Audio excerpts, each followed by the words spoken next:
திரு சர்வேஷ் ஸ்ரீராம் மற்றும் அவருடைய குடும்பத்தினரை நவநரசிம்மர் கோவிலுக்கு இன்றைக்கு ராப்பத்தின் 8ஆம் நாள்.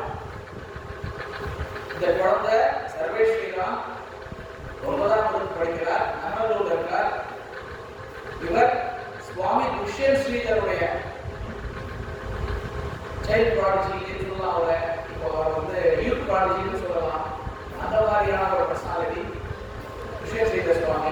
அவர்கிட்ட உபன்யாசம் கற்றுக்கிற மோகனா ஸ்ரீனிவாசன் அப்படின்ற ஸ்ரீமதி மோகனா ஸ்ரீனிவாசன் அவர்கிட்டையும் பகவத் கதைகள்லாம் கேட்டு தன்னுடைய உபன்யாச திறமையை வளர்க்கிறார். கிட்டத்தட்ட 8 வருஷத்துக்கு மேல அவர் வந்து கற்றுக்கிட்டார். இன்னைக்கு வந்து நம்ம நரசிம்மர் கோவில்ல உற்சவர் பிரகலாதவதற்கு முன்னாடி தன்னுடைய உபன்யாசத்தை சமர்ப்பணம் பண்ணுறதுக்காக இங்க வந்திருக்கார். நம்ம எல்லாரும் கேட்டு குழந்தையை ஊக்குவிக்கணும். அவர் பேச போற தலைப்பு ஜெய் ஸ்ரீ நரசிம்மா. நம்ம எல்லாரும் கேட்போம்.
நிருசிம்மாவதாரத்தை பற்றி மகாபாரத்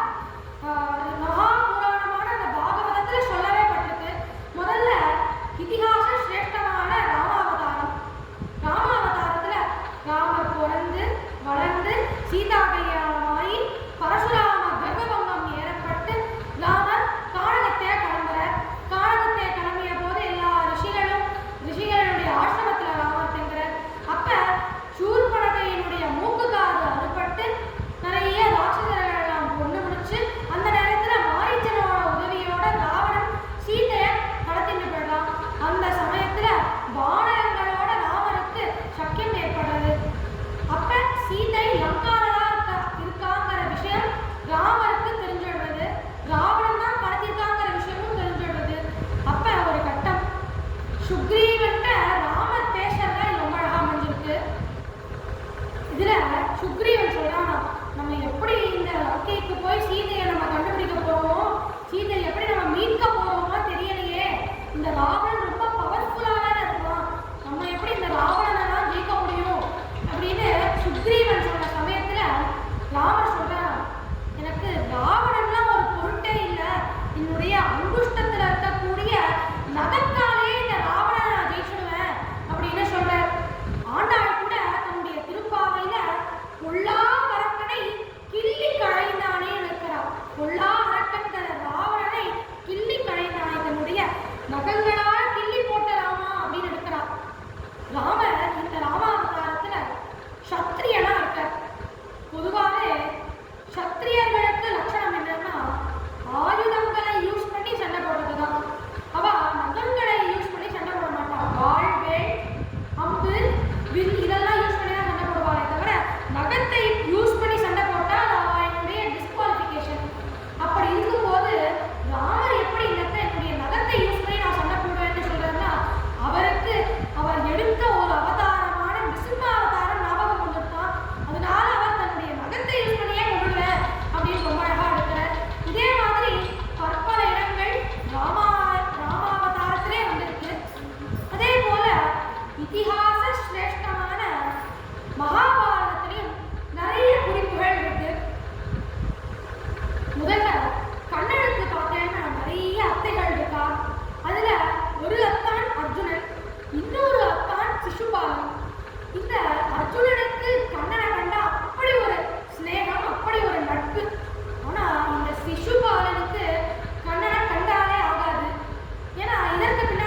கண்ணனை போட்டு வெச்சு தீத்திடுறான். கண்ணன் இதெல்லாம் எண்ணிட்டு இருக்க 1 2 3 இதெல்லாம் பலராம பார்த்தாராம். ஏண்டா உனக்கு சொரணையே இல்லையாடா, அவனை போட்டு இப்படி வச்சுட்டு இருக்கான், நீனும் இதெல்லாம் சும்மா கேட்டுட்டு எண்ணிட்டு இருக்கியே அப்படின்னு கேட்டுட்டு இருக்காராம். 100 பிழை, நான் முதல்ல சொன்னேன் இல்லையா, 100 பிழை மட்டும்தான் கண்ணன் பொறுத்துப்பார். 101வது குற்றம் அவர் சொன்ன உடனே பிரதி பதஸ்ரேணி பீஷண வர குணஸ்தோம பூஷண ஜனி பயஸ்தான காரண ஜகதவஸ்தான காரண நிகில துஷ்கர்ம கஷ்டன நிகம சத்தர்ம தர்ஷன ஜெய ஜெய ஸ்ரீ சுதர்ஷன ஜெய ஜெய ஸ்ரீ சுதர்ஷனான சுதர்ஷனால்வா கிளம்பி நேர இந்த சிசுபாலனுடைய தலையை கொண்டுடுற. இதை பார்த்து யுதிஷ்டருக்கு ஷாக். நம்மளே ஒரு நல்ல காரியம் ராஜசூய யாகம்னு ஒன்று வச்சிருக்கோம், இந்த நேரத்துல கண்ணன் இப்படி பண்ணிட்டாரே, ஒரு யுத்தமே ஆக்கிட்டாரே இந்த இடத்துலன்னு ரொம்ப வருத்தப்பட்டு இதெல்லாம் நாரதத்தை கேட்க, ஏன் கண்ணன் எங்களெல்லாம் தூக்கி வச்சு ஒரு அத்த பையனான அர்ஜுனனை வேண்டி அவரை ரொம்ப பிடிச்சிருக்கு, இன்னொரு அத்த பையனான சிசுபாலனுக்கு மட்டும் ஏன் அவர் அப்படி பிடிக்கல அப்படின்னு விழவர சமயத்துல நாரதர் சொல்றாங்க, இதே மாதிரியான கேள்வியைத்தான் பிற்காலத்துல வரக்கூடிய உன்னுடைய கொள்ளு பேரனான ஜனமேஜயன் கேட்கறான். ஜனமேஜயன் வந்து கேட்கிறாராம், இந்த மாதிரி பகவான் ஏன் பார்ஷியாலிட்டி பார்க்கற அப்படின்னு கேட்க போது அந்த சமயத்துல சுகபிரம்மம் சொல்றாராம். அந்த சமயத்துல சுகபிரம்மம் சொல்றதா அமைஞ்சிருக்கிறது தான் இந்த நிருசிம்ம புராணம். இப்பேற்பட்ட இந்த நிருசிம்மாவதாரத்தை இப்போ நாம் அனுபவிக்கணும். முதல்ல பார்த்தோம்னா பெருமாளினுடைய வைகுண்டம், இந்த கதை இந்த சீனோட தான் ஆரம்பிக்கிறது. எல்லா படத்துலையும் ஒரு இன்ட்ரோ காமிப்பா இல்லையா, அது போல இந்த நிருசிம்மாவதாரத்தினுடைய இன்ட்ரோ இப்படி அமைஞ்சிருக்கு. வைகுண்டம், காரிய வைகுண்டம். அந்த சமயத்துல எப்போதுமே பகவானுக்கு அஷ்டதிக் பாலகர்கள் இருப்பா. அந்த அஷ்டதிக் பாலகர்கள்ல இப்ப புதுசா அப்பாயிண்ட் ஆனவரோட பேர் ஜெயன். ஒருத்த பேர் ஜெயன், இன்னொருத்த பேர் விஜயன். இவ 2 பேரும் பேரா தான் இருப்பா. அஷ்டதிக் பாலகர்கள்ல 8 பேருமே ஜோடி ஜோடியா 2 பேரா இருப்பா. அதுல இந்த ஜோடிக்கு ஜெய விஜயான்னு பேர். இவா ஃப்ரண்ட் வாசல், என்ட்ரன்ஸ் வாசலை பாதுகாக்கிறா. அந்த சமயத்துல சனத்குமாரான வந்துடுறா. இந்த ஜெய விஜயான் வந்து டியூட்டிக்கு புதுசு, அதனால இந்த சனத்குமாரான எப்போதுமே பகவான தரிசனம் பண்றதுக்காக இந்த காரிய வைகுண்டத்துக்கு வருவா. அதனால அவெல்லாம் கேஷுவலாவே வீசா பாஸ்போர்ட் எதுவுமே காமிக்காம டைரக்டாவே உள்ள நுழைஞ்சிடுவா. இந்த விஷயம் ஜெய விஜயானுக்கு தெரியாது. பாவம், அவ இவாளை பார்த்து show me the passport show me the வீசான்னு கொஸ்டின் பண்ணிடுறா. அப்ப சனத்குமாராவுக்கு கோபம் வந்து, நாங்கள்லாம் எப்போதும் வரவாதானே, எங்கள்கிட்ட நீங்க எப்படி இப்படி கேள்வி கேட்கலாம்னு சொல்லிட்டு அவ கோபப்பட்டு சாபம் கொடுத்துடுறா. நீங்க போய் பூலோகத்துல பிறந்துடுங்கோ அப்படின்னு சாபம் கொடுத்துடுறா. அந்த காலத்துல பெரிய சாபம் என்னன்னா பூலோகத்துல போய் பிறந்துடுங்கோன்னு சொல்றதுதான் பெரிய சாபமா. அந்த சாபத்தை மட்டும் கொடுத்துட்டானா அவெல்லாம் ஓன்னு அழ ஆரம்பிச்சிடுவா. ஏன் ராமாயணத்துல வரக்கூடிய லங்கினி கூட நீ போய் பூலோகத்துல பிறந்துடு அப்படின்னு சொல்ற சமயத்துல லங்கினி கூட அழகா நான் போய் பூலோகத்துல பிறக்கணுமான்னு. ஆனா நம்மளாம் இந்த பூலோகம்ங்கிற இந்த ஜெயிலையே ரொம்ப கம்ஃபர்ட்டா ரொம்ப ஜாலியா அனுபவிச்சுட்டு இருக்கோம். ஆனா அது அந்த மாதிரி கிடையாது. அதனால பூலோகத்துல போய் பிறந்துடுவோம்னு சொன்ன உடனே இந்த ஜெய விஜயாள் அழ ஆரம்பிச்சுடுறா. பகவான்கிட்ட போய் அவ சொல்றா, இந்த மாதிரி பகவானே, நாங்க உங்ககிட்ட கைக்கரியம் தானே பண்ணிட்டு இருந்தோம், எங்கள்கிட்ட இவ இப்படி சாபம் கொடுத்துட்டாரே அப்படின்னு ரொம்ப வருத்தப்படுறா. இந்த சமயத்துல பகவான், நீங்க கவலைப்படாதீங்கோ அப்படின்னு சொல்லி அபயம் வச்சு இவ 2 பேருக்கும் 2 ஆப்ஷன் கொடுக்குறாரு. நீங்க 2 பேரும் பூலோகத்துல பிறக்கணுங்கிறது விதி, அதை நம்மளால மாற்றி அமைக்க முடியாது. அதனால சாபத்தை நம்ம எந்த விதமான சேஞ்சஸும் நம்மளால பண்ண முடியாது. சாபத்தை அதனால நம்மளால மாற்றி அமைக்க முடியும் அப்படின்னு சொல்றாரு. அப்பதான் பெருமாள் இவருக்கு 2 ஆப்ஷன் தர. 1, நீங்க 1000 ஜென்மாக்களா நல்லவாழா பிறக்கணும், இல்லைன்னா 100 ஜென்மாக்களா இருக்கிறதுலயே கொடிய வாழா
ஹிரண்யாக்ஷன் அப்படின்னா என்ன மீனிங்னா, ஹிரண்யன்னு சொன்னாலே தங்கம்.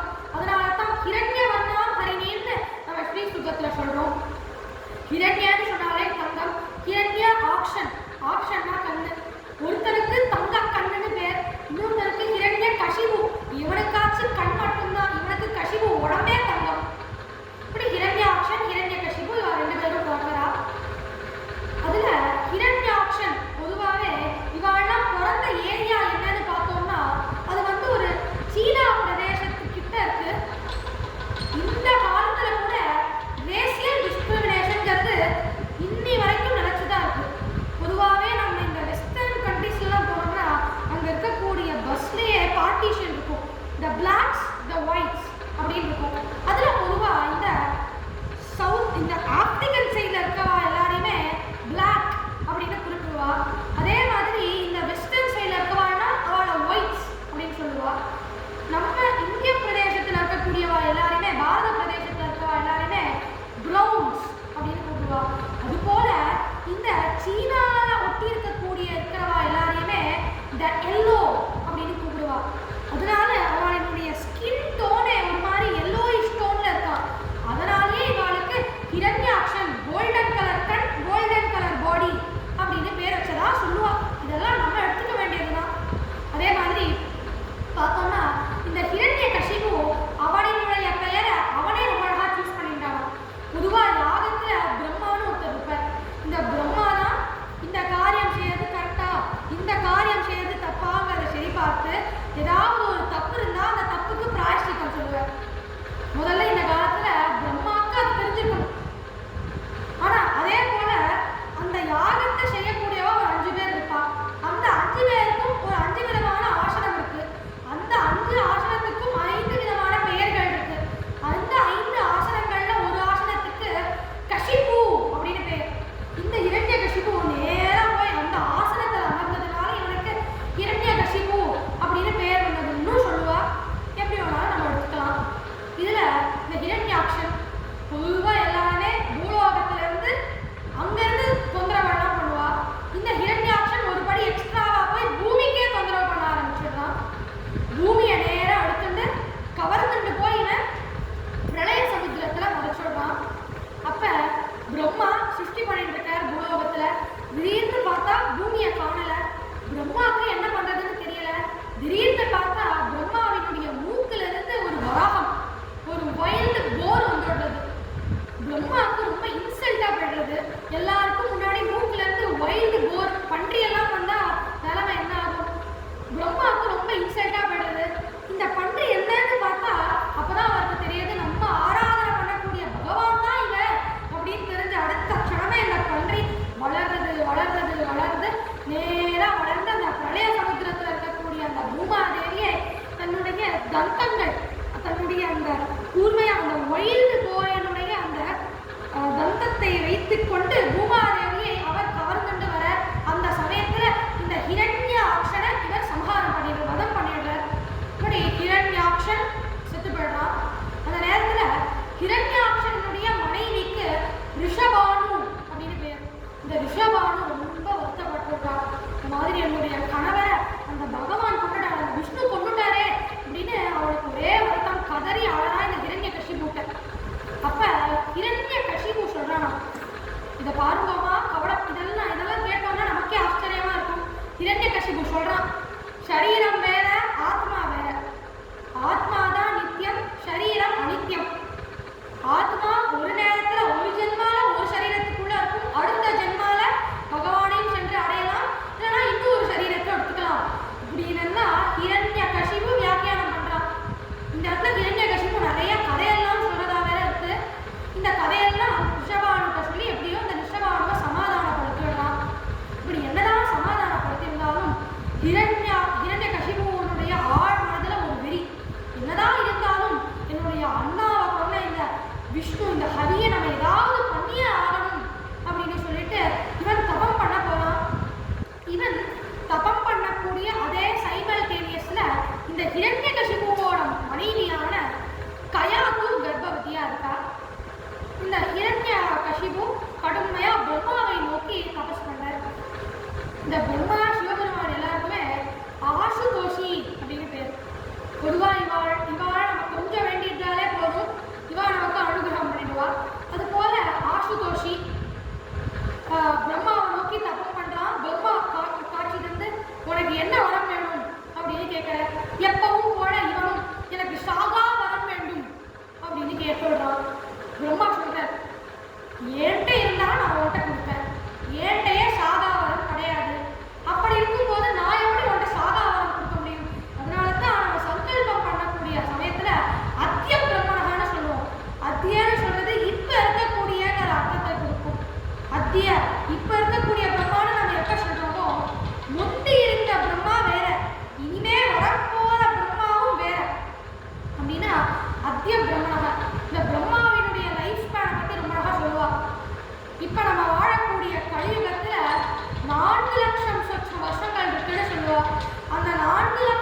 அதற்கு ஒரு அற்புதமான ஆர்ட் இருக்கு.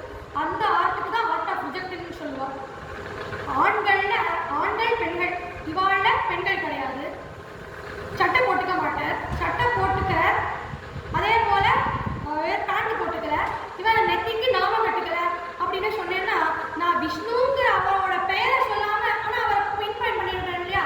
அது போலதான் ஹிரண்யகசிபு எனக்கு சாகாவரம் வேணும்ங்கிறத டைரக்டா பின் பாயிண்ட் பண்ணாம எனக்கு இத்தால சாவு வரக்கூடாது, அத்தால சாவு வரக்கூடாதுன்னு வரம் கேட்டுடுறான். முதல்ல எனக்கு மனுஷனாலையும் சாவு வரக்கூடாது, அதே போல எந்த ஒரு மிருகத்தாலையும் சாவு வரக்கூடாது அப்படின்னு கேட்டுடுறான். பிரம்மா யோசிக்கிறார், நம்மளோட சிருஷ்டியில மனுஷ மிருகமா ஏதாவது இருக்குன்னு யோசிக்கிறார். அடுத்து பூமியிலையும் சாவு வரக்கூடாது, மேல இருக்கக்கூடிய அந்த ஆகாயத்திலையும் எனக்கு சாவு வரக்கூடாதுங்க பிரம்மா யோசிக்கிறார். உள்ளேயும் சாவு வரக்கூடாது, வீட்டிற்கு உள்ளேயும் வரக்கூடாது, வீட்டிற்கு வெளியேயும் எனக்கு சாவே வரக்கூடாது அப்படின்னு கேட்டுடுறான். எனக்கு உயிர் உள்ளதாலும் சாவு வரக்கூடாது, உயிர் அற்றதாலும் சாவு வரக்கூடாது, எனக்கு அஸ்திரத்தாலையும் சாவு வரக்கூடாது, எந்த ஒரு சஸ்திரத்தாலையும் சாவு வரக்கூடாது அப்படின்னு கேட்கறான். கடைசியா பிரம்மா கேட்கிறாராம், பா வேற ஏதாவது மிஞ்சி இருக்கா அப்படின்னு கேட்கிற சமயத்துல ஹிரண்யகசிபு சொல்றான், பிரம்மா நீ உன்னுடைய படைப்புக்கு உட்பட்ட எந்த ஒரு எதாலையும் எனக்கு சாவே வரக்கூடாது அப்படின்னு சொன்ன சமயத்துல பிரம்மா மூச்சு விட்டுட்டார். ஏன்னா பிரம்மாவையே படைச்சவன் ஒருத்தன் இருக்கான், அவன் பார்த்துப்பான்னு சொல்லிட்டு பிரம்மா ரிலாக்ஸா கிளம்பிடுறார். இந்த ஹிரண்யகசிபு இந்த வரத்தெல்லாம் வாங்கிட்டு 14 லோகங்கள் பூஹு புவஹ சுவஹ மஹா ஜனஹ தபஹ சத்யம் அதல விதல சுதல ரசாதல தலாதல மகாதல பாதாளன்னு 14 லோகங்களையும் போட்டு படுத்துறான். 33 கோடி தேவர்களையும் எல்லா ஜனங்களையும் போட்டு படுத்தி அழறான். இந்த சமயத்துல இந்த கயாத்து கர்ப்பவதியா இருக்கான்னு சொன்னேன் இல்லையா? இந்த ஹிரண்யகசிபு இப்படி போட்டு எல்லாரையும் படுக்கிறத பார்த்த தேவேந்திரன், அவன் இந்த தேவேந்திரன் அப்பப்ப நல்லவனாகவும் இருப்பான், அப்பப்ப கொடியவனாகவும் இருப்பான். முதல்ல ராமாவதாரத்துல நீங்க தான் என்ன ராவணனுக்கு ரட்சிக்கணும்னு சரணாகதியெல்லாம் அடைஞ்சான். ஆனா இப்ப வந்து என்ன அசட்டுத்தனமா ஒரு காரியம் பண்ணிடுறான், இந்த கயாத்துல போய் கவர்ந்துட்டு அவன் கடத்திட்டு போயிடுறான். இந்த கயாத்துவ அவன் கடத்திட்டு போற சமயத்துல நாரதர் அதை பார்த்து, இந்த பெண்ணை பார்த்தா இந்திராணி மாதிரி தெரியலையே அப்படின்னு கேட்கிற. அப்ப இந்திரன் சொல்றான், இப்ப இந்திராணியெல்லாம் கிடையாது, ஹிரண்யகசிபுவினுடைய மனைவி, இவ கர்ப்பவதியா இருக்கா, இவனுடைய கர்ப்பத்துக்குள்ள அந்த ஹிரண்யகசிபுவினுடைய அந்த குழந்தை இருக்கு, அப்பாவே போட்டு இப்படி படுத்துற அப்படின்னா உள்ள அதற்கு மேல படுத்தணும் இல்லையா? அதனால இந்த குழந்தைய நம்ம சும்மா விட்டுறக்கூடாது, இந்த குழந்தைய எப்படியாவது நம்ம கொள்ளணும் அப்படின்னு சொல்றாங்க. இந்த நேரத்துல நாரதர் இந்திரனை ஏற இறங்க பார்த்து, இந்திரா உன்னுடைய அப்பா கூட ரொம்ப நல்லவர் தான் அப்படின்னு பாக்குற. இந்திரனோட நிலைமையை பத்தி சொல்லாம சொல்றாராம் நாரதர். அப்ப நாரதர் சொல்ற, ஒருவனுடைய நல்லதும் இன்னொரு அவனுடைய கெட்டதும் நியமிக்கக்கூடியவன் அந்த பகவானே ஒழிய எந்த ஒரு ஜீவாத்மாவாலையும் அவனுடைய நல்லது கெட்டதை நியமிக்க முடியாது. அதனால இந்த ஹிரண்யகசிபுவினுடைய மனைவியோட கர்ப்பத்தில் இருக்கக்கூடிய குழந்தை நல்ல குழந்தையா கூட இருக்கலாம், அதனால நீ இப்படி டிஸ்கிரிமினேட் பண்ணாத அப்படின்னு சொல்லிட்டு கவலைப்படாத, நீ இந்த கயாத்துவ என் கிட்ட விடு, என் ஆசிரமத்துல இந்த குழந்தை வளரட்டும், இந்த குழந்தைய நான் பாகவதோத்தமனா கொண்டு வரேன் அப்படின்னு நாரதர் சொல்றார்.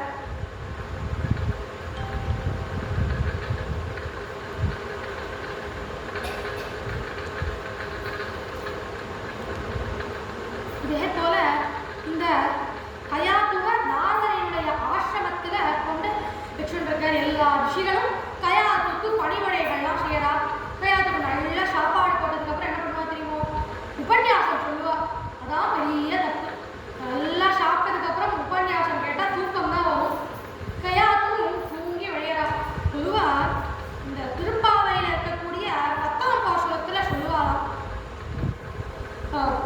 கும்பகர்ணனும் தோற்றும் உனக்கே பெருந்துயில் தான் தந்தானோ அப்படின்னு ஒரு வரி வரும். ராமாவதாரத்துல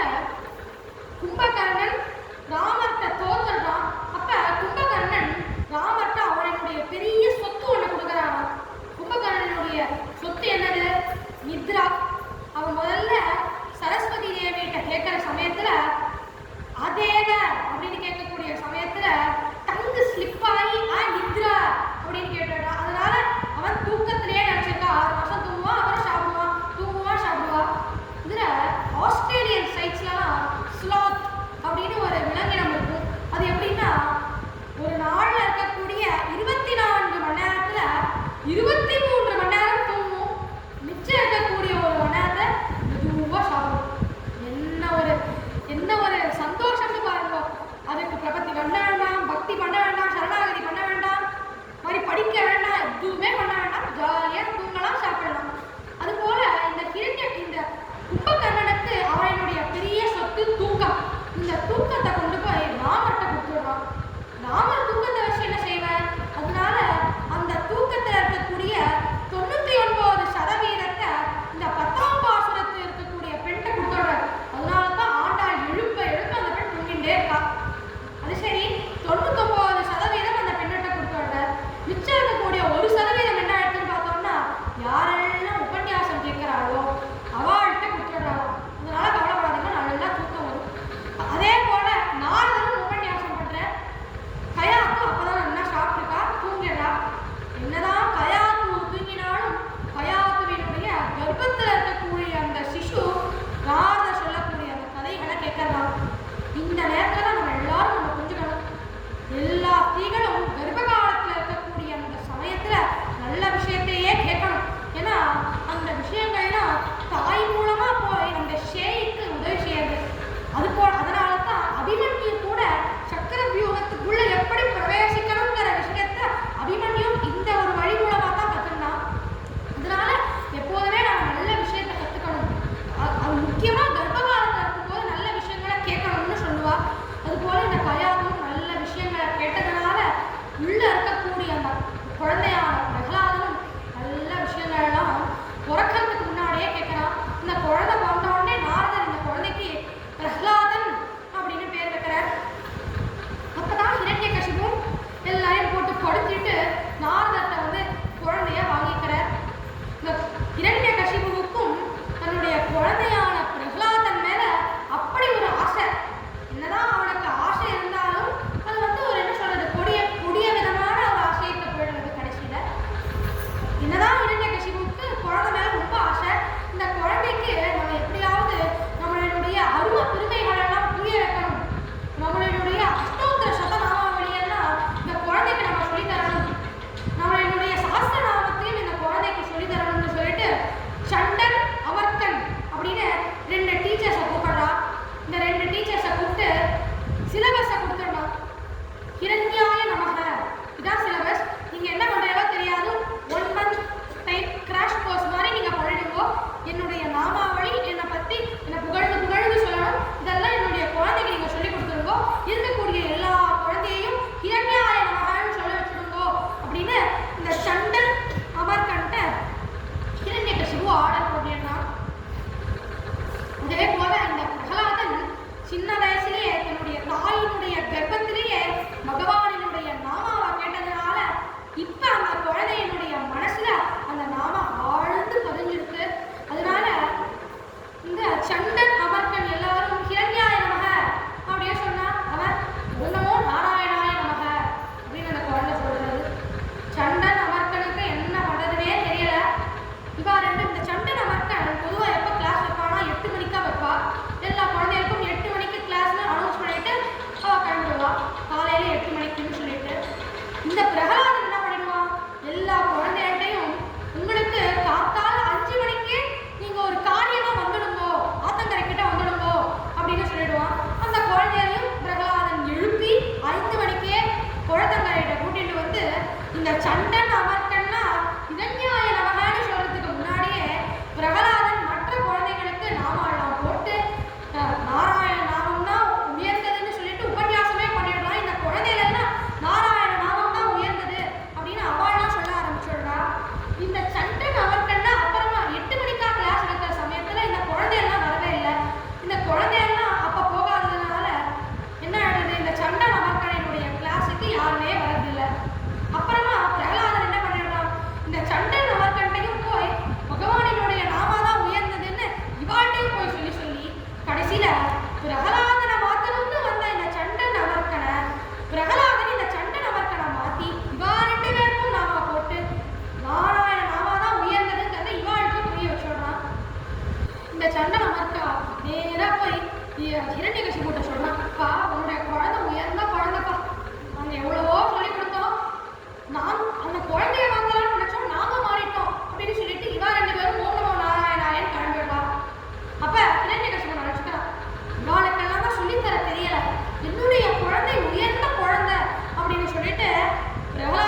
கேட்கணும்.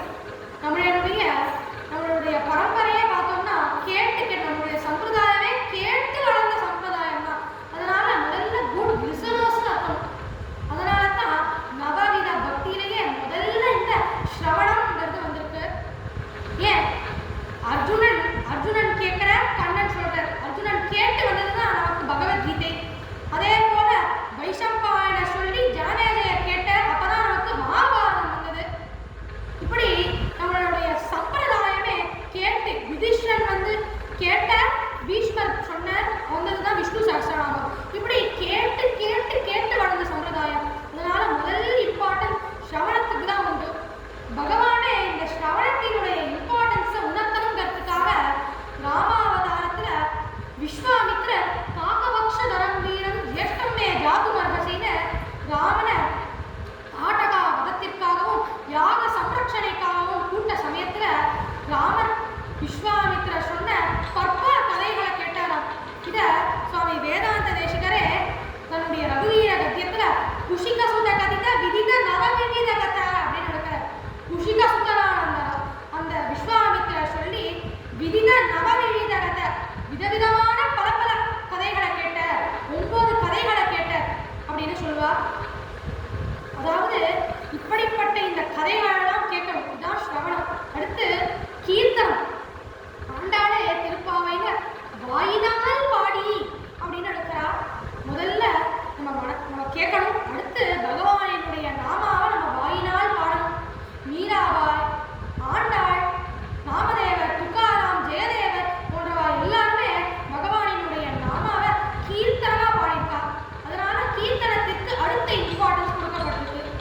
ஸ்ரவணம், கீர்த்தனம், விஷ்ணோஹோ ஸ்மரணம். ஸ்மரணம் அதை விட விஷ்ணோஹோ ஸ்மரணம். ஆனால் அடுத்து சொல்றார், வாயினால் பாடி மனத்தினால் சிந்திக்க, மனதால சிந்திக்கணும்.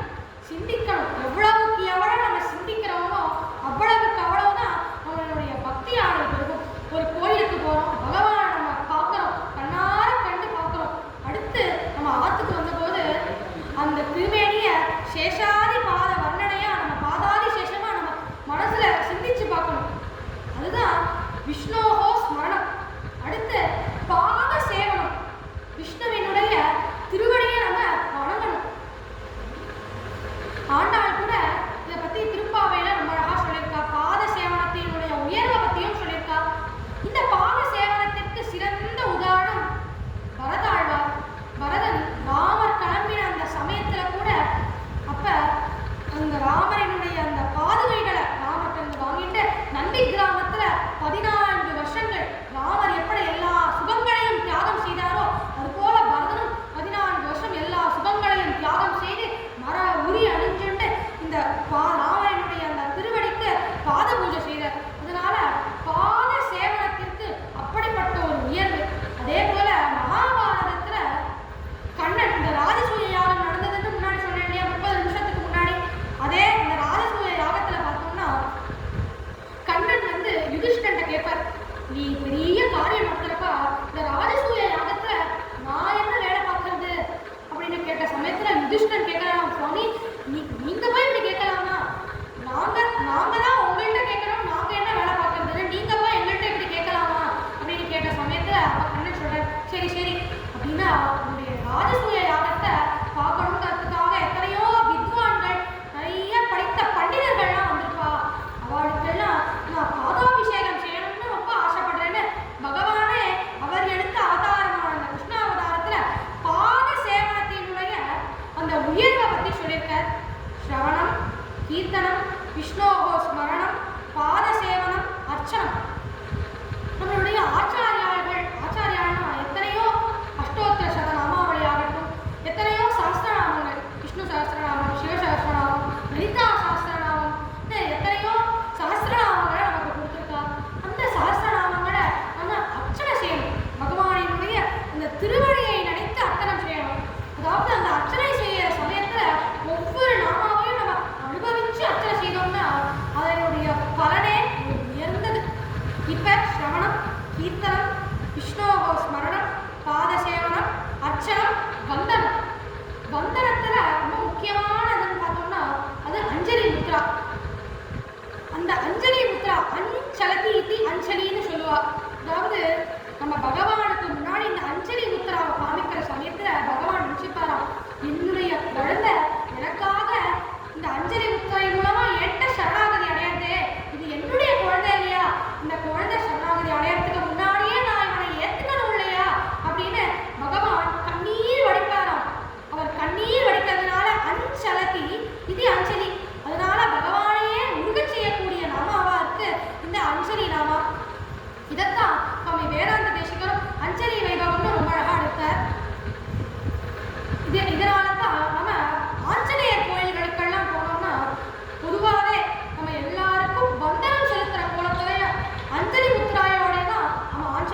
நீச்சத்துவம் தோன்றதுதான் தாஸ்யம் அப்படின்னு சொல்லுவார். இப்படிப்பட்ட ஒரு தாஸ்யத்துவமோட இருக்கணும். அப்பதான் நம்மளால பகவான் அடைய முடியும். ஸ்ரவணம், கீர்த்தனம், விஷ்ணு ஸ்மரணம், பாத சேவனம், அர்ச்சனம், வந்தனம், தாஸ்யம். அடுத்து சக்கியம், பகவான்கிட்ட நம்ம தோழனா இருக்கணும். இதற்கு சிறந்த உதாரணம் பார்த்தோம்னா அர்ஜுனன் தான். அர்ஜுனன் பகவானுக்கு ரொம்ப நெருங்கிய தோழனா இருக்கார். நிறைய இடங்கள்ல கிருஷ்ணனுடைய அந்த தயவுனால தான் அர்ஜுனனே தப்பிக்கிறார். அதே போல ராமாவதாரத்துல ராமருக்கு ஃப்ரெண்டான குஹன், அதே போல கிஷ்கிந்தையில ராவனுக்கு ஃப்ரெண்டான சுக்ரீவன், இவா எல்லாருமே சக்கியத்துக்கு சிறந்த உதாரணம். அதே போல முன்னாடி வந்தனம் சொன்னேன் இல்லையா, இந்த வந்தனத்துக்கு மகாபாரதத்துல இருந்து ரொம்ப முக்கியமான ஒரு குறிப்பு இருக்கு. மகாபாரதத்துல இருக்கக்கூடிய குருக்ஷேத்திர போர்ல அர்ஜுனனை நோக்கி நாராயணாஸ்திரத்தை பிரயோகம் பண்ணிடுறான். அதனால அர்ஜுனனுக்கு என்ன பண்றதுன்னு தெரியாது. நாராயணாஸ்திரத்துக்கு பிரதி வேறொரு அஸ்திரம் கிடையாது. பிரம்மாஸ்திரம், பாசுபதாஸ்திரம், இந்த எல்லா அஸ்திரத்தையும் விட உயர்ந்த அஸ்திரம் நாராயணாஸ்திரம். இந்த அஸ்திரத்தை போட்டுட்டோம்னா இந்த அஸ்திரத்தை சமாளிக்கிறதுக்காக இன்னொரு அஸ்திரம் நம்மளால போட முடியாது. அப்படி இந்த சமயத்துல அர்ஜுனன் கிருஷ்ணன்ட்ட கேட்கிறான், அண்ணா நாராயணாஸ்திரத்தை என் மேல போட்டுட்டா நான் என்ன பண்றது அப்படின்னு கேட்கிற சமயத்துல கண்ணன் சொல்றாரு, அர்ஜுனா உன்கிட்ட நான் போய் பகவத்கீதை சொன்னேன் இல்லையா, அதெல்லாம் வேஸ்ட். இந்த நாராயணாஸ்திரத்தை உன் மேல ஏறி இருக்கா. நாராயணனுடைய பெருமை என்னது? நாராயணன்ட்ட நீ அஞ்சலி முத்திரையை காமி, நாராயணன்ட்ட நீ வந்தனம் செய், உன்னுடைய தாஸ்யத்துவம் அந்த நாராயணன்ட்ட காமி அப்படின்னு அஞ்சலி முத்திரைய கிருஷ்ணர் அர்ஜுனன் செய்ய சொல்றார்.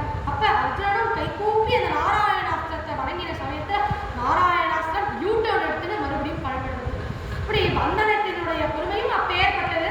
இப்ப ஸ்ரவணம், கீர்த்தனம், விஷ்ணோகோ ஸ்மரணம், பாத சேவனம், அர்ச்சனம், வந்தனம், தாஸ்யம், சக்கியம், அடுத்து ஆத்ம நிவேதனம். நம்ம ஆத்மாவையே அந்த பகவானுக்கு நிவேதனம் செய்யறதுதான் ஆத்ம நிவேதனம். இதற்கு சிறந்த உதாரணமா சித்தயந்தி அப்படிங்கிறவரோட சரித்திரத்தை சொல்லுவா. இந்த சித்தயந்தி அப்படின்னா கண்ணன் இருந்த சமயத்துல கண்ணனுடைய அந்த வேணுகானம், அவனுடைய ராசக்கிரீடை இதெல்லாம் பங்கேற்கணும்னு அந்த சித்தயந்தி ரொம்ப ஆசைப்பட்டார். ஆனா அந்த சித்தயந்தியினுடைய இல்லாஸ் மாமனார் மாமியார் இதற்கு ஒத்துழைக்கல. அவ ரெண்டு பேரும் சொல்லிடலாம், இந்த மாதிரி அதுலலாம் நீ பங்கேற்க கூடாது அப்படின்னு மறுச்சுடுறாங்க. அந்த சமயத்துல அந்த சித்தயந்தி ரொம்ப வருத்தப்படுறாளாம். மனசார வருத்தப்பட்டு தாபப்பட்டான். அவர் தாபப்பட்டதுனால பகவான ஆத்ம நிவேதனமா ஆத்மாவான நினைச்சதுனால அவர் செய்த எல்லா பாவங்களும் விடுறது.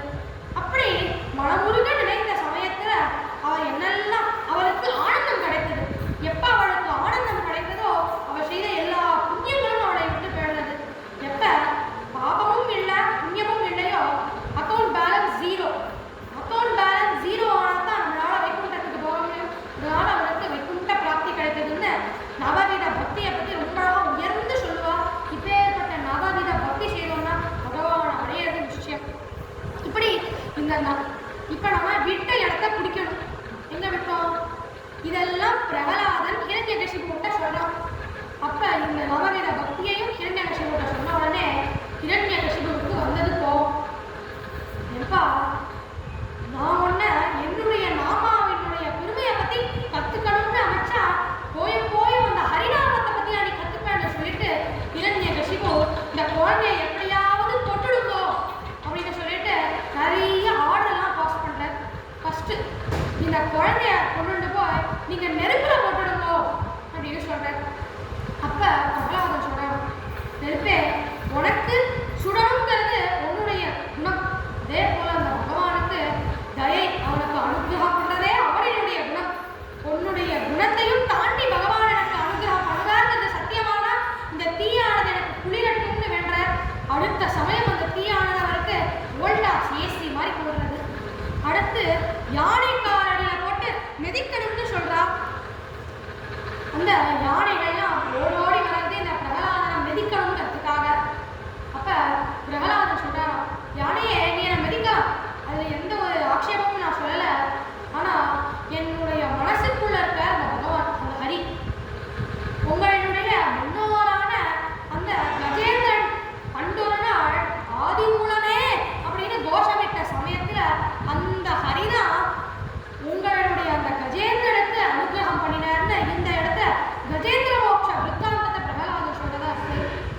இந்த இடத்துல நம்ம எல்லாருக்கும் தெரிஞ்ச கதை தான் இந்த கஜேந்திர மோட்ச விருத்தாந்தம். ஒரு ஆணை இருந்தது. அந்த ஆணை பொதுவாக நம்ம எல்லாரும் என்ன நினைச்சுட்டு இருந்தோம், ஒரு அந்த தடாகத்தில் இருக்கக்கூடிய அந்த புஷ்பத்தை எடுத்து பகவானுக்கு கொடுக்கணுங்கிறதுக்காக அந்த ஆணை வந்ததுன்னு நினைச்சோம். அதான் கிடையாது. அந்த யானை எந்த ஒரு நேரத்திலையும் பகவானுக்கு அதை கொடுக்கணும்னு நினைக்கவே இல்லை. அப்படின்னா பாகவதத்தில் குறிப்பிட்டு இருக்கு. என்ன கேட்காதீங்க, பாகவதத்தில் அப்படிதான் சொல்லியிருக்கு. அந்த யானை எந்த ஒரு நேரத்திலையும் பகவானுக்கு அதை கொடுக்கணும்னு நினைக்கவே இல்லை. சரி, இப்ப கரைக்குள்ள போ. அந்த யானை அந்த புஷ்பத்தை பறிக்கிறது. அதை பறிச்சு தாங்கிட்ட தன்னே சுடிக்கலாமா இல்லை எங்கேயாவது வச்சுக்கலாமான்னு யோசிக்கிறது. அந்த சமயத்துல அந்த யானையினுடைய காலை முதல்ல முடிச்சிடுறது. பொதுவாக இந்த சவுத் ஆப்பிரிக்கன் சைட்ஸ்லாம் பார்த்தோம்னா அங்க எப்போதுமே ஒரு யானைக்கும் ஒரு முதலைக்கும் சண்டை நடந்துட்டே இருக்கும்னு சொல்லுவாங்க. ஒருவேளை அந்த யானைக்கும் முதலைக்கும் நிலத்துல சண்டை நடந்ததுன்னா யானைக்கே பலம் ஜாஸ்தி. ஒருவேளை நீருக்குள்ள அந்த சண்டை நடந்ததுன்னா எப்போதுமே முதலைக்கே ஒரு படி பலம் ஜாஸ்தி. அதனால அந்த முதலை இந்த கஜேந்திரனோட காலை பிடிச்சிடுறது. அந்த நேரத்துல கஜேந்திரன் கூப்பிடுறாங்க, ஆதி மூலமே அப்படின்னு கோஷப்படுறாரு. அது முதல்ல எப்போ ஆன சமயத்துல முதல்ல மூலமே மூலமே மூலமே மூலமேனா அந்த கிரியேட்டர். யாரு கிரியேட் பண்ணுவா? பிரம்மா தான் கிரியேட் பண்ணுவார். அதனால அந்த மூலமேன்னு சொன்ன உடனே பிரம்மா அண்டபக்ஷி மேல உட்காந்து கிளம்புறார். அந்த சமயத்துல ஆதி அப்படிங்கிற வார்த்தை எப்போ ஆரம்பிக்கிறது. இப்ப ஆதி மூலமே அப்படின்னு கேட்ட சமயத்துல தி காஸ்ட்லெஸ் காஸ். யார் இந்த காஸ்ட்லெஸ் காஸ்? அதனால ஹரியான அந்த பகவான் கிளம்புறார். அவர் எப்ப அந்த கஜேந்திரன் ஆதி மூலமே கூப்பிட்டுட்டோ அப்ப அவனுக்கு என்ன பண்ணதுன்னு தெரியல. பகவானுக்கு கூப்பிட்டுட்டாருன்னு சொல்லிட்டு அந்த வேகத்துல அந்த ஒரு சந்தோஷத்துல அந்த பகவான் எப்படியாவது அவனை காப்பாற்றணுங்கிற அந்த ஒரு அவசரத்துல சங்கு சக்கரம் கௌமோதிகிங்கிற கதை சார்ந்தங்கிற எல்லாத்தையும் விட்டுட்டு நேர கிளம்பிடுற. அப்புறம் தான் வந்து யோசிச்சு பார்க்கறாரா, ஐயோ நம்ம சக்கரத்தையே விட்டுட்டோமே, சக்கரம் இல்லாம எப்படி ரட்சணம் பண்றது அப்படின்னு யோசிச்ச சமயத்துல சக்கரம் நேரா போய் இந்த முதலையினுடைய எந்த பாயிண்ட்ல அந்த முதலையை அடிச்சா அந்த முதலை தன்னுடைய வாயை திறக்கும். அது வாயை திறந்தா அந்த யானை சோதன் அதனுடைய காலை எடுத்துக்க முடியுமோ அந்த இடத்துல கரெக்டா எக்ஸ்ரே பண்ணி அடிக்கிறதுன்னு சொல்லுவா. இப்படி எப்படி பகவான் சொல்லாமலேயே அந்த சக்கரம் போய் அடித்ததோ அதனால இந்த சக்கரமானது பகவானினுடைய சங்கல்ப சக்தி அப்படின்னு சொல்லுவா. அதே போலத்தான் அவனுடைய நிசிம்மரும் பகவானினுடைய சங்கல்ப சக்தின்னு சொல்லுவார். The birds of the same feather flock togetherன்னு சொல்லுவார். அதனால எப்ப இவரும் சங்கல்ப சக்தியோ அதனால தான் நம்ம சக்கரத்தாழ்வாருக்கு பின்னாடி நம்மளால நிசிம்மரை பார்க்க முடியாது. இப்படி இந்த கஜேந்திர மோட்ச விருத்தாந்தம் எடுத்தா இது ஆனதுக்கப்புறம் இந்த கதையை பிரகலாதன் அந்த யானைகிட்ட சொல்றார். இந்த பாரி யானையே பண்டொரு நாள் அந்த பகவான் அந்த யானைக்கு ரட்சிச்சார். அந்த யானையினுடைய வம்சாவளியில தான் நீனும் வந்திருக்க. அப்படி இருக்கக்கூடிய பகவான் என்னுடைய நெஞ்சத்துல குடிகொண்டு இருக்க. நீ மெதிக்கிறது என்ன இல்லை, என்னுடைய நெஞ்சத்துல இருக்கக்கூடிய பகவான். இப்ப என்ன மெதிக்கிறதுனா நீ என்ன மெதி அப்படின்னு சொல்றாரு. அந்த சமயத்துல அந்த யானை ரிவர்ஸ் எடுத்துட்டு கிளம்பிடுறது. இப்படி என்னென்னமோ பண்றா. கொண்டு போய் ஒரு தடாகத்தை போடுறா அப்படின்னு தப்பிச்சிடுற. என்னென்னமோ டார்ச்சர் கொடுக்குற. எல்லா டார்ச்சர்ல இருந்தும் எப்படியோ இந்த சின்ன பையனான இந்த பிரகலாதன் தப்பிச்சுடுற. இதெல்லாம் பார்த்த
ஒரு சூட்சமம் வியாக்கியாதா சாதிப்பார். இந்த மாதிரி பிரகலாதன் வந்து ஹரி எல்லா இடத்துலயும் இருப்பாருன்னு சொன்னதுக்கு அப்புறம் தான் பகவானுக்கு சட்டுன்னு தோணத்தான் நம்ம எல்லா இடத்துலயும் இருப்போம். அதனால எல்லா இடத்துலயும் எதுக்கும் தன்னை ஆக்டிவேட் பண்ணிக்கிறார். இவன் எந்த இடத்துல தட்ட போறான்னு தெரியாது, அதனால இவன் எந்த இடத்துல தட்டினாலும் அங்கிருந்து நிச்சயமா வரணுங்கிறதுக்காக பகவான் தயாரா இருக்கார். அது சரி, தயாரா இருக்கார். தயாரா உள்ள இருந்து என்ன பண்ணிட்டு இருக்காருன்னு பார்த்தோம்னா தன்னுடைய நகங்களுக்கு உரம் போட்டு கொண்டிருந்தார். தன்னுடைய நகங்கள் எல்லாம் நல்லா ஷார்பன் பண்ணிக்கிறார். சரி, இந்த பகவான் அந்த தூணுக்குள்ள இருக்கார் இல்லையா, அந்த தூணுக்குள்ள இருக்கிறதுனால பொதுவாக இந்த தூணுக்கு சம்ஸ்கிருதத்துல ஸ்தூணா அப்படின்னு ஸ்திரீலிங்க வாசகத்துல சொல்லுவார். அதனால பகவான் ஒரு பெண்ணினுடைய கர்ப்பத்துல இருந்திருக்கார் அப்படின்னு இந்த நிசிம்ம அவதாரத்தின் மூலம் நாம் தெரிஞ்சுக்கலாம். பகவானே இந்த பெண்ணினுடைய கர்ப்பத்தினுடைய உயர்வை சொல்லியிருக்கார் அப்படின்னு நம்ம எடுத்துக்கலாம். இந்த ஸ்தூணா அப்படிங்கிறதுக்குள்ள இப்ப பகவான் இருந்துருக்கார். இந்த சமயத்துல பிரகலாதன் இந்த தூணுக்குள்ளேயும் பகவான் கன்ஃபார்மா இருக்கார் அப்படின்னு அடித்து சொல்ல, அப்ப ஹிரண்யகசிபு தன்னுடைய கதையை வச்சு ஓங்கி அந்த தூண்ல அடிக்கிறார். அப்ப எடுத்தார் நரசிம்ம அவதாரத்தை. நரன் பாதி நிசிம்மம் பாதின்னு எடுத்தார் நரசிம்ம அவதாரம். அது சரி, இந்த ஹிரண்யகசிபு முதல்ல வரம் கேட்ட சமயத்துல எனக்கு மனுஷனாலையும் சாவு வரக்கூடாது, மிருகத்தாலையும் சாவு வரக்கூடாதுன்னு தான் கேட்டான். அப்படி இருக்கும்போது பகவான் எந்த ஒரு மிருகமா வேணாலும் வந்திருக்கலாமே, அது என்ன பர்டிகுலரா இந்த சிங்கமா வரணும் அப்படின்னு பார்த்தோம்னா, ஏன் பகவான் சிங்கமா வந்தார் அப்படிங்கிறதுக்கு பின்னாடி ஒரு காரணம் இருக்கு. இந்த ஹிரண்யகசிபு தன்னை ஒரு யானையா குறிப்பிட்டான் இல்லையா, ஒரு யானையை வதம் பண்ணி அதனுடைய மஸ்தகத்தை அடித்து அந்த மஸ்தகத்தை பிளந்து அந்த யானையை கொல்லக்கூடிய தன்மையானது ஒரு சிங்கத்துக்கு மட்டுமே உண்டு. அதனால பகவான் நரசிம்மனா அவதாரம் பண்ணார். உள்ளையும் இல்லாம வெள்ளையும் இல்லாம இந்த ஹிரண்யகசிபுவை வாசப்படியில கடத்தினார். மேலையும் இல்லாம கீழையும் இல்லாம இவனை தன்னுடைய மடியில கடத்தினார். அதே போல எந்த ஒரு ஆயுதத்தாலையும் சஸ்திர அஸ்திரங்கள் இல்லாம தன்னுடைய நகங்களால வதம் பண்ணார். உயிர் உள்ளதும் இல்லாம உயிர் அற்றதும் இல்லாம தன்னுடைய நகங்கள் வெட்டினா வளர்றது, அதனால உயிர் இருக்கு. வெட்டும் போது எந்த விதமான ஒரு வலியும் தரல, அதனால உயிர் இல்லாதது. உயிர் உள்ளது உயிர் அல்லாதது அப்படிங்கிறதுனால தன்னுடைய நகங்களை பயன்படுத்தி ஹிரண்யகசிபுவை வதம் பண்ணி அவனுடைய குடலை எடுத்து தன்னுடைய மாலையா போட்டுக்கிறார். அப்ப எடுக்கிற அவர் ஹிரண்யகசிபுக்குள்ள சர்ச் பண்ணி பார்க்கிறாராம். என்ன சர்ச் பண்ணி பார்த்தாருன்னா, இந்த ஹிரண்யகசிபுக்கிட்ட இருந்து தானே பிரகலாதன்கிற ஒரு முத்து பிறந்தது, அது போல வேற ஏதாவது பொக்கிஷம் ஏதாவது இருக்கா அப்படிங்கிறத சர்ச் பண்றதா ரொம்ப அழகா இருக்கு. இப்படி இந்த ஹிரண்ய வத படலம் ஆயிடுது.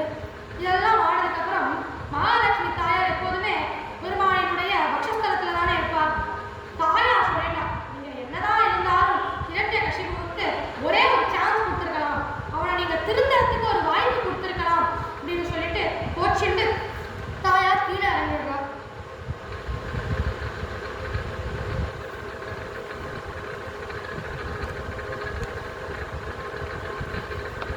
கோச்சிண்டு தாயார் கீழே இறங்கிடுறார். அந்த சமயத்துல பெருமாள் தாயாரை சமாதானப்படுத்தி தாயாரை தன்னுடைய மடியில உட்கார அமர வைக்கிறார்.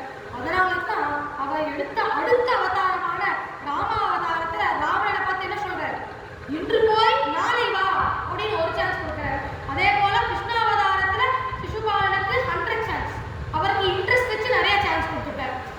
இப்படி இப்படி இவர் நிசிம்ம அவதாரம் எடுத்ததுனால அவருடைய உக்ரத்தை பார்த்து எல்லாரும் பயந்து போயிடுறா. 14 லோகத்துல இருக்கவா எல்லாரும் பயந்துடுறா. 33 கோடி தேவர்கள் எல்லாரும் பயப்படுறா. இருந்தாலும் பிரகலாதனுக்கு மட்டும் பகவானை பார்த்தா அப்படி ஒரு ஆசை. நரசிம்மருக்கு பக்கத்துல வாழலாம் இந்த பிரகலாதன். அப்ப பிரகலாதனை கொஞ்சி நரசிம்மர் கேட்கிறார், அப்பா உனக்கு நான் ஏதாவது வரம் தரணும், நீ உனக்கு என்ன வேணுமோ அதை வரமா கேளு அப்படின்னு கேட்கிறார். அப்ப பிரகலாதன் கேட்கிறார், இந்த மாதிரி எங்க அப்பா தெரியாம தவறான வழியில நடந்துட்டார், அதர்ம பாதையில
தேனத்தே முக்கோ காரமெரகை பாத்துமா நாரசிம்ஹா பாத்துமா நாரசிம்ஹா.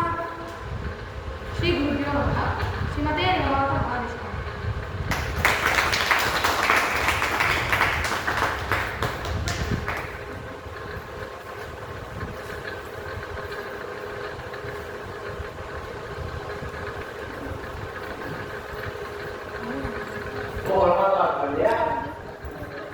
தயாளுடைய வயசுல எப்படி பிரகலாதன் இருக்கிறப்போ நாரதர் நல்ல விஷயங்களை சொல்லியிருந்தாரோ அந்த மாதிரி இந்த குழந்தை அப்பாவை இருக்கும்போது ரொம்ப நல்ல விஷயம் தான் எடுத்துட்டு போறேன். அதனாலதான் இத்தினூறு வயசுல 9ஆம் கிளாஸ் தான் எப்ப பாடம் படிக்கிறான்னு எனக்கு தெரியல. அவன் எல்லா விஷயத்தையும் சொல்லிட்டான். நடுவுல எடுத்து பேசுறான். என்ன நரசிம்மர்